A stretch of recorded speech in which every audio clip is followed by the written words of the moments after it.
Teaching young people about money, debt and savings. A new program is to be rolled out to secondary schools nationwide to do just that. The $10 million program is called Sorted in Schools and is being developed by the Commission for Financial Capability. Its national manager for schools, Kelly Gay, says teenagers can fall into the trap of easy credit and unmanageable debt, and that this can have long-term implications. He has some top tips for teens to share. Kelly, good morning. Good morning. In my day, it used to be, can I borrow some money? Can I borrow $2 or 20 cents back in the day for the tuck shop? It's a whole new world for teenagers growing up now at different stages. It's not a few bob, it's all sorts of offerings. And is it also the idea that debt is normal and you may as well start now because you're going to get it later? I think it absolutely is. I mean, you sort of think about the sort of things that are offered to young people these days. They're often quite expensive consumer items. You get a lot of phones, things like cars. And the reality is that with those consumer items, we now have a lot of debt available. It's available very easy. It's set up to be easy to access.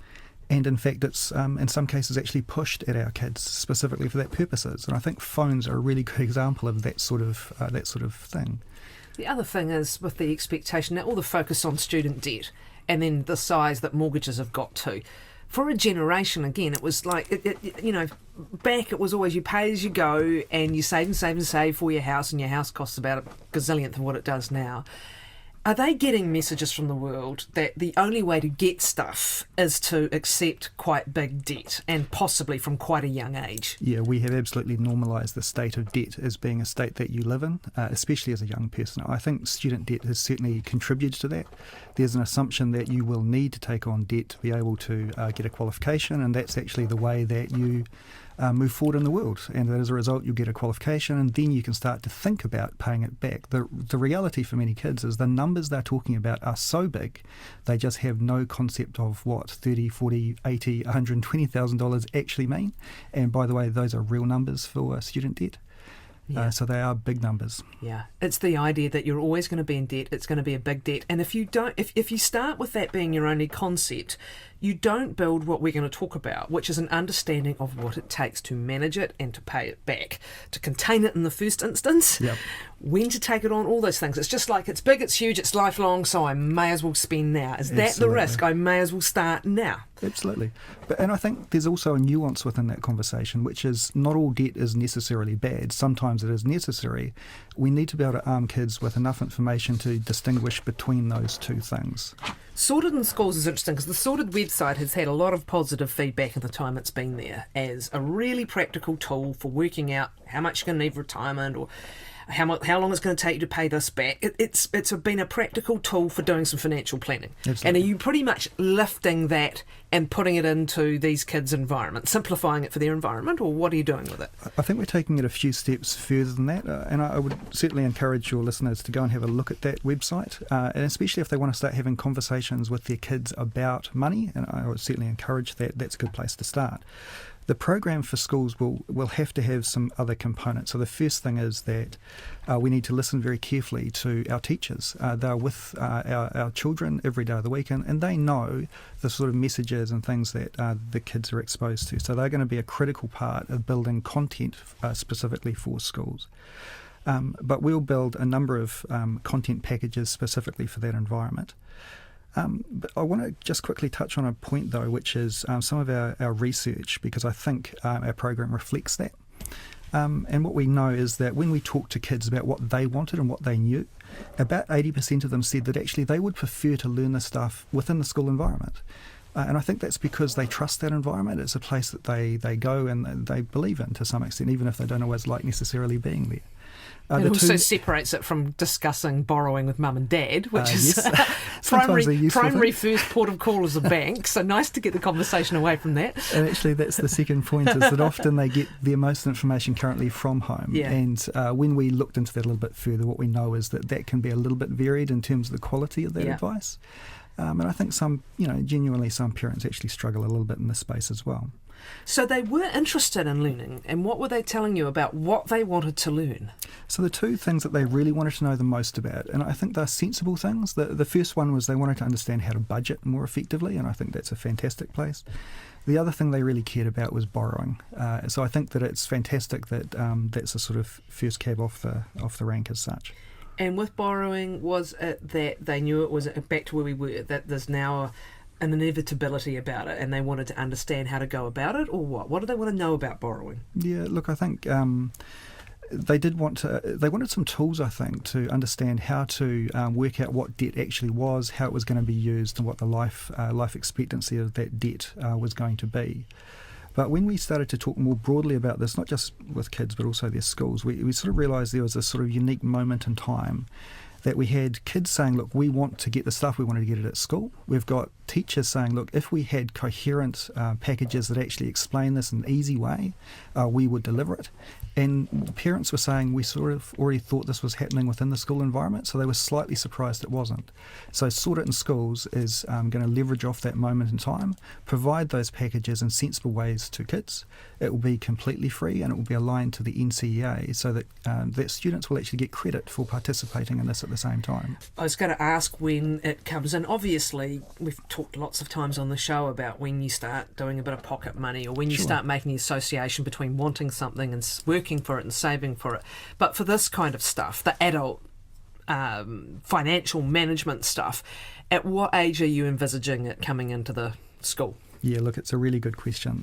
When we did a sort of environmental scan of the schooling environment, we found that there's quite a lot of good content already within the primary schools.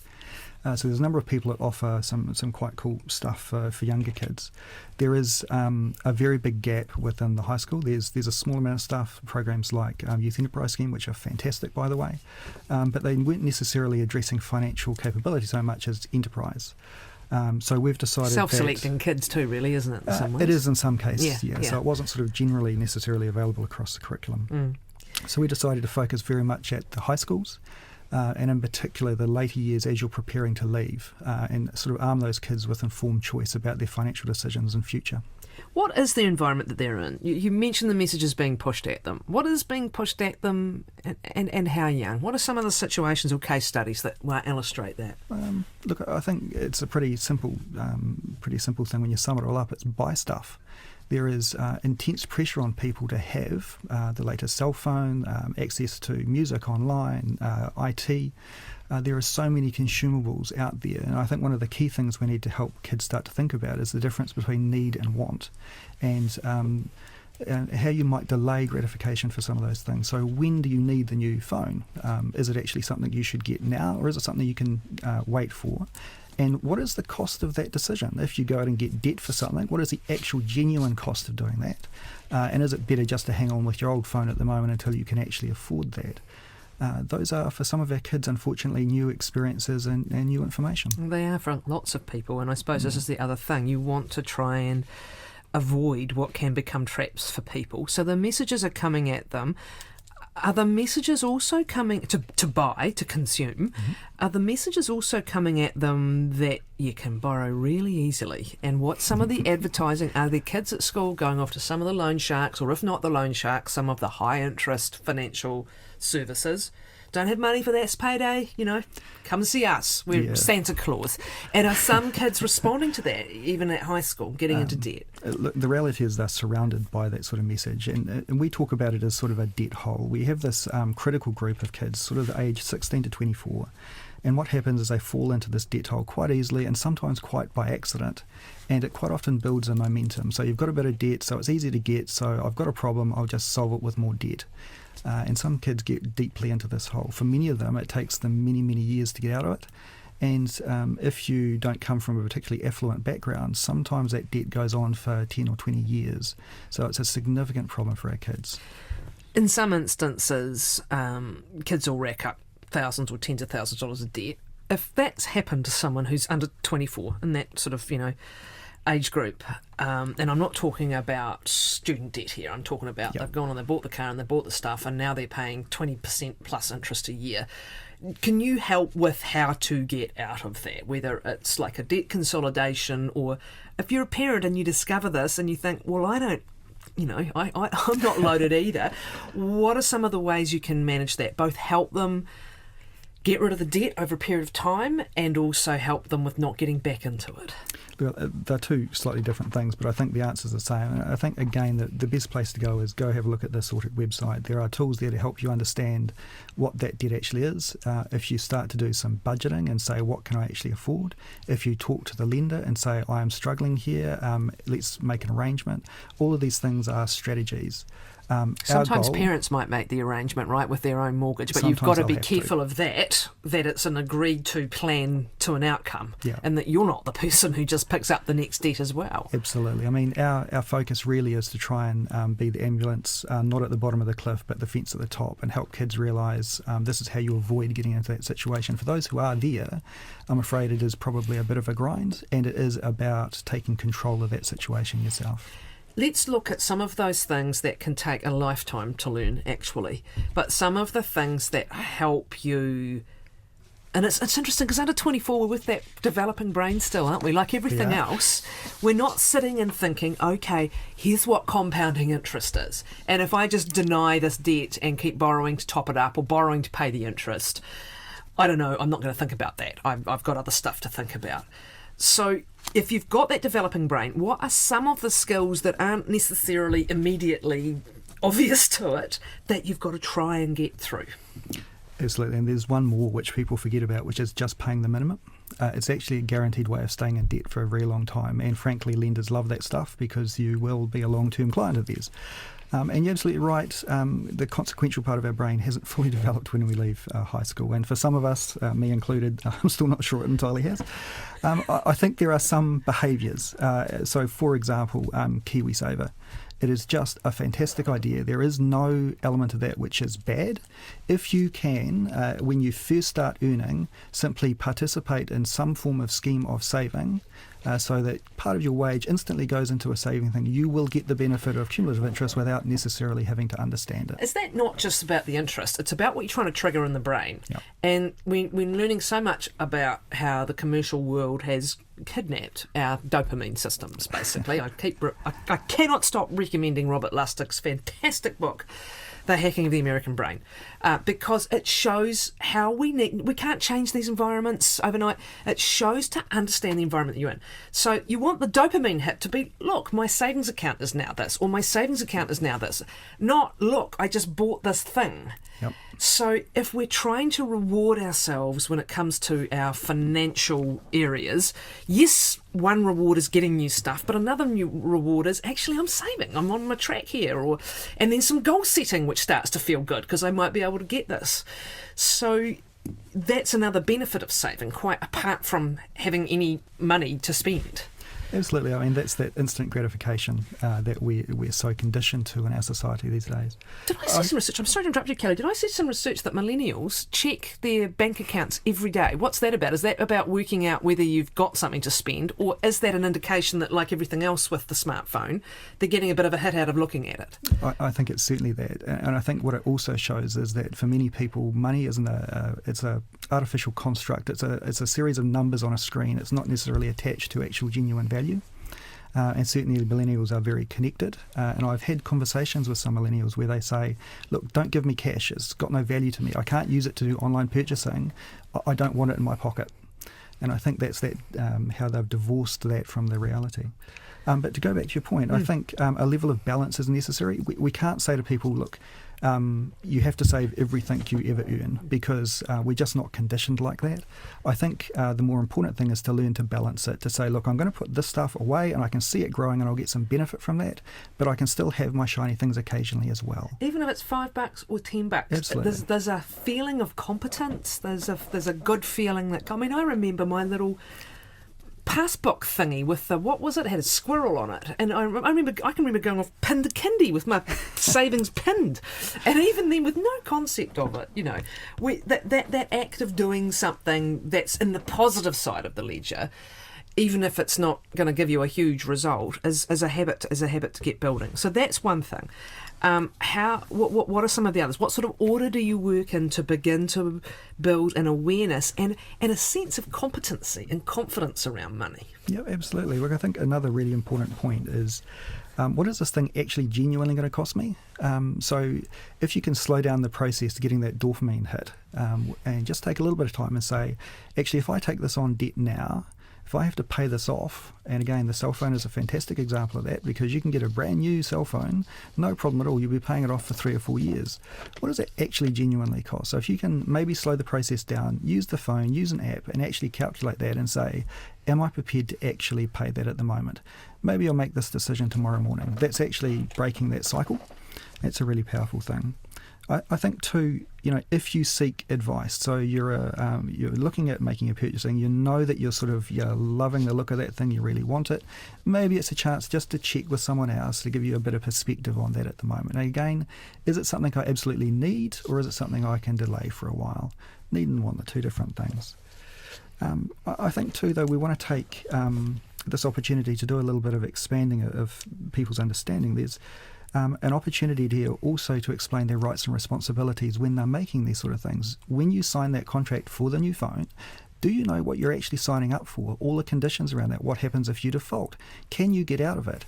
What is the cost of getting out of it? Because most people don't realise that that funding arrangement is effectively set in stone. Some kids are really savvy about this stuff, with high-use stuff, aren't they, with contracts, and others not so. And I guess that first experience of getting burned it can be a learning experience on that front, can't it? It can. I think, though, getting a young person to read a long and reasonably lengthy legal document. But it's word of mouth. It's like, don't sign up with that mob because you're stuck for X number of months. It's word of mouth that... Yeah, there's certainly a level of sharing. Yep. Best mobile deals and that kind of thing is... but again, a lot of our marketing is sort of tailored to sort of feed that conditioning within young people. And again, it is about the new shiny things come out, how do I get that as quickly as possible? All right, so understanding those longer term consequences, and how do you go about that? Do you pick something that really is high use for them, like a phone contract as an example?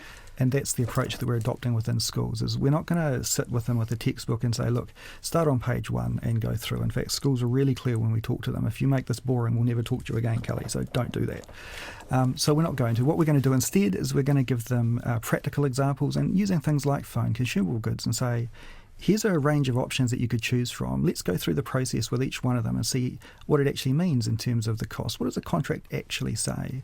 And help build up their informed choice. They are deal makers and negotiators, kids. It's just about giving... And that delay thing is everything. You know yourself when you think, oh, I'm going to buy that. And then you give it even a couple of hours and it's like, I didn't need it. Yep. And that's as an adult. So the delay thing just buys you time to sort out your immediate emotional response. But then the second thing, they are deal makers and negotiators. And if you can find something that matters to them and show them the difference between a couple of different options, you can start to build that muscle, right? Absolutely. It's about saying, where do I go to get the information I need to make the best decision possible? Now, if we can just replicate that enough time with kids, it'll become second nature to them and they'll start actually applying it before they make a purchasing decision. Okay, so the actual cost of something is the next thing. Now where do we get to? Have we done compounding interest? I think you build that in because, using KiwiSaver, compounding interest can work against you in terms of taking a loan. It could also work to your benefit in KiwiSaver. Again, it's how we nuance that conversation for our kids, and we can do both at the same time. So the first package we want to build for schools is around personal responsibility, financial citizenship. So we'll use some of those sort of commercial purchasing decisions. We'll have a look through some contracts. We'll have a look at KiwiSaver. Then you're seeing the power of compounding interest both against you in terms of taking on debt, but also to your benefit. Yeah. Budgeting. Everyone hates it. Well, actually, you don't mind a budget that adds up. You really don't like a budget that doesn't add up. That's the one that goes in the drawer, and I'll deal with it next year. How do you approach budgeting with kids? Yeah, and one of the big issues for kids is, again, the sort of scale of money that we're talking here quite often doesn't necessarily reflect reality for them. The way we're going to approach it within our program is we're going to offer students a number of different scenarios for them to follow through. And that's so that a student can look at a series of scenarios, say this one represents me and my situation best, and they'll follow that through the learning journey effectively from there. So we'll put together scenarios that reflect different conditions for different students around the country. Money personalities are interesting ones. There's this Nigel Latter latest. I'm always suspicious when a bank gets you to do a survey on your financial personality. I can see how it would be quite useful to it. But anyway, we seem to put all information we can possibly find about ourselves out there. But it is interesting, isn't it? Because we've all got one. And is it about finding out what your strength is? Are you good at repaying debt but rubbish at saving? Are you someone who spends impulsively and then regrets? Are you someone who's a total squirrel but life is miserable and you're only 18? So is there a way by which you can get kids to understand, do they even have a fully developed money personality by that stage? Probably not. It's probably still evolving. But I think so firstly, you can do one of those tests on the Sorted website. You can have a look at your own money personality. And I actually did this myself, and I discovered some interesting things about myself. And I think for many of our kids, they're actually looking for that sort of experience. Who am I? How do I fit within the world? And that's a really good opportunity for them to actually think about the sort of money personality they have, how they react under pressure. And I think, again, that helps build that informed choice. If they're aware that they're likely to make a rapid decision, then the best response for them that necessarily is to sit back and say, maybe I need to take a bit of extra time to make a decision. That's valuable learning. And if that's the one thing they take out of that, that's fantastic. Common also for not just the money personality thing is attitudes that you can bring, and different people bring all sorts of different attitudes to money. I imagine often inherited by what they've experienced in the home. So it might be rubbish with money, or money is evil. I'm not going to plan to save because it's wrong. Landlords are evil and investment is evil. What do you approach that at all? I think you have to. So maybe it's useful to talk about what financial capability is as opposed to financial literacy, because most people, when they're talking about this, actually mean financial literacy. So they're the building blocks and chunks of knowledge that you need to be financially aware effectively. What is a bank? What is currency? How is it used? What is debt? That sort of thing. But the reality is that we need to be helping around both the behaviour and the attitude that goes with it. So the programs we're going to design for kids will explore this as well, and that's why you use scenario planning with kids. You let them have a go at a single problem several times in different ways, and start to think about what's the best behaviour that actually gets the best outcome for me personally here. If you make this a personal experience for kids, they're far more likely to remember it and apply it later on. That's how you access the behaviour and attitude component. One of the things that I suspect we got really wrong with the introduction of student loans was what happened to the earning of the income on the other side, the allowances. Because if you had a decent-sized allowance, you made some sort of effort to stay within it, and you might have missed, and so you had a bit of a loan. And once the loans were available and the allowances really weren't meeting costs, it was like, okay, I'm going to have to borrow. What's the difference between 10 grand and 40 grand and 50 grand? Yeah. In other words, containing debt. And again, I think it comes back to that good feeling. If you try and live within a budget and miss by a bit, you can deal with that. If you just give up, you're not feeling good about it, right? Mm. So when you are these kids really depressed about the idea of student debt? Are they just saying it's going to be big? How are you tackling that idea that maybe it is possible with some part-time work, with thinking about where you study and trying to keep your accommodation allowance under control? Maybe you should stay a year at home with mum and dad. Are you talking to them about how that debt might be able to be contained? What are they telling you? So look, there's a lot of questions in that, and I'll try and deal with some of them. I think one of the issues with student loans is it takes the responsibility away from decision making to some extent. Because anything is possible, because the loan is there, you don't necessarily have to think as carefully as you could about the decision you're about to make. So you will take on that big loan to go off to university and get a qualification, hoping that maybe that's the career for you. And I think that's hugely problematic.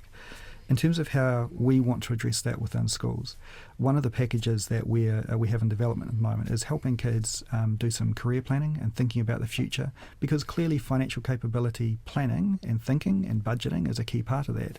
If we can get them to actually think about, again, scenarios, I could go to this university and do this program, or this polytech and do this program, or maybe I could go and get an apprenticeship, or maybe I should just go and get a job. If they can actually plan through those scenarios and understand the consequences of them over the course of a lifetime. Absolutely. Like, this might be your dream job, but the reality is its pay's going to max out at 70k. So that's great. Go and do it if it's your dream job and your passion, but don't be borrowing X amount on the other side because you're going to be 100 before you pay it back. Or is there a cheaper way of doing it? Are there trade-offs? Exactly. There have to be. And I think that's what we're trying to help kids maybe have a look at, is by developing that informed choice, and not just the informed choice, but the tools behind that informed choice. Where do I go to get reliable information that's not biased by anyone else who's trying to sell me something, so that I can make decisions that are best for my future? There's a bit of maths in it, really. You can't avoid that, can you? It's not, well, hopefully it's not algebra, but... We shouldn't be scared of maths. I think actually financial capability is a fantastic vehicle to deliver a level of numeracy. So I'll give an example of my eldest son, who I spent several nights working with him on ideas of volume and area, and he didn't really care. The moment I changed his pocket money, I was very aware. Now, that's true of most kids, is... for many of them, money does have a sense, and at that sort of lower level, they know what $10 and $20 buys, and therefore down to the cent. Down to the cent, and therefore that's a really useful way of engaging them on a conversation. Yeah. What are the top 5 money tips for teens then? Let's go through them in order. Yep. So I think the first one is build savings into what you're doing, because that will help you live within your means. So that's an important thing. The second one, work out the total cost of debt. Understand just what you're actually signing up to. I think talk to other people and gain broad advice before you make a decision. You don't have to rush these things, and in fact, many people selling things depend on that haste that you feel, so learn to slow that process down. Understand your rights and obligations, and if you understand that, you won't get taken advantage of. People will still target you, but you're at least going to have some tools to fight back. And I think, really critically to all of this is know the difference between need and want. Now, as a warning, and I've heard a number of young people sort of talk about this stuff, if you are thinking about taking on debt and you want to hide it from other people, that's a really good sign that it's time to talk with somebody else, someone you trust, someone to give you perspective, and might be time to actually talk, not about getting more debt, but talking to the people you already owe money to. You hit it on the head when you talked about that sense of urgency. I was looking at some travel accommodation over the weekend, and all the sites I was on, hurry, only one room left at this price. Yeah. Every single one of them, every time I clicked on it, hurry, you're the last. It's like, stuff off, they can't be all going at the same time, can they? So it's about when someone's trying to rush you, there's a reason for it. And the slowing down and the thinking about the consequences is a really good skill. Kelly, it sounds great. I think 50 schools on board already? Correct. We have 50 schools signed up who want to help design and co-deliver this. And there are links through for parents who want to know how to support this at home and have conversations at home. I think they're on our website too, are they? Yeah, they're on our website, radionz.co.nz/9 to noon. Thank you.